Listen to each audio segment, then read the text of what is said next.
ಎಲ್ಲರಿಗೂ ನಮಸ್ಕಾರ. ನಾನು ಶಂಕರ್ ಭಟ್. ನನ್ನ ಹೊಸ ಯೂಟ್ಯೂಬ್ ಚಾನಲ್ ಹೋರಾಟದ ಅಮೃತ. ಕೆಪಿಸಿಸಿ ಕಚೇರಿಯಲ್ಲಿ ತುರ್ತು ಸುದ್ದಿಗೋಷ್ಠಿಯನ್ನು ಕರೆದು ಮಾತನಾಡಿದ ಉಪಮುಖ್ಯಮಂತ್ರಿ ಡಿಕೆ ಶಿವಕುಮಾರ್ ವಿರುದ್ಧ ಪಕ್ಷದ ನಾಯಕರು ತಾವೇ ತೋಡಿದ ಬಾವಿಯಲ್ಲಿ ಬೀಳೋದಕ್ಕೆ ಅಣಿಯಾಗಿದ್ದಾರೆ ಅಂತ ಹೇಳಿ ತಿಳಿಸಿದರು. ವಾಲ್ಮೀಕಿ ನಿಗಮ ಹಗರಣ ಪ್ರಕರಣದಲ್ಲಿ ಅಧಿಕಾರಿಗಳಿಂದ ಅವ್ಯವಹಾರ ನಡೆದಿದ್ದು 89 ಕೋಟಿಗಳಷ್ಟಾದರೆ ಸದನದಲ್ಲಿ ವಿರೋಧ ಪಕ್ಷದ ನಾಯಕರು 187 ಕೋಟಿ ಅಂತ ಹೇಳಿ ಬಿಂಬಿಸುವಂತ ಪ್ರಯತ್ನ ಮಾಡುತ್ತಿದ್ದಾರೆ. ಇನ್ನು ಪ್ರಕರಣದ ತನಿಖೆಗೆ ಸರ್ಕಾರ ಎಸ್ಐಟಿ ರಚಿಸಿದ ದುರುಪಯೋಗ ಪಡಿಸಿಕೊಳ್ಳಲಾಗಿದ್ದಂತಹ ಹಣವನ್ನು ವಾಪಸ್ಸು ಪಡೆಯಲಾಗಿದೆ. ಎಸ್ಐಟಿ ಕೂಲಂಕುಷವಾಗಿ ತನಿಖೆ ಮಾಡಿದ್ರೂ ಕೂಡ ಇಡಿ ಮತ್ತು ಸಿಬಿಐಗೆ ದೂರನ್ನ ಕೊಟ್ಟಿದ್ದಾರೆ.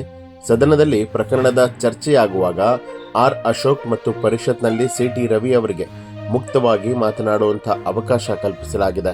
ಆದರೆ ಮುಖ್ಯಮಂತ್ರಿಯವರು ಮಾತಾಡೋದಕ್ಕೆ ಎದ್ದು ನಿಂತಾಗ ಅವರ ಪ್ರತಿ ಮಾತಿಗೆ ಕೊಕ್ಕೆ ಹಾಕ್ತಾ ಇದ್ದಾರೆ ಅಂತ ಹೇಳಿ ಡಿಕೆ ಶಿವಕುಮಾರ್ ಅವರು ಹೇಳಿದರು.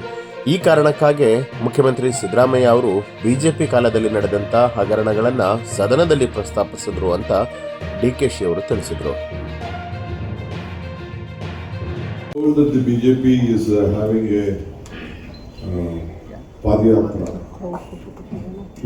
We don't want to interfere with their political activities, but I would like to tell clearly, my Chief Minister and his family is very clear.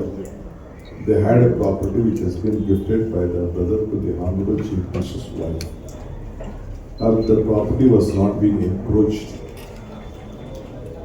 It was being taken over and encroached by the Mooda.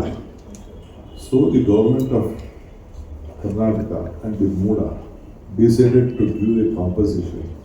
There was an agreement between the Mooda and the wife of the Honorable Chief Minister. Since it was not being acquired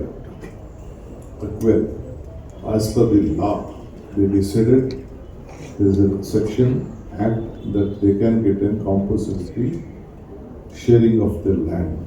In some cases 100% also have been given when property has been acquired for parks, road, whatever. Even in the BD also we do the same thing. Like that they have given.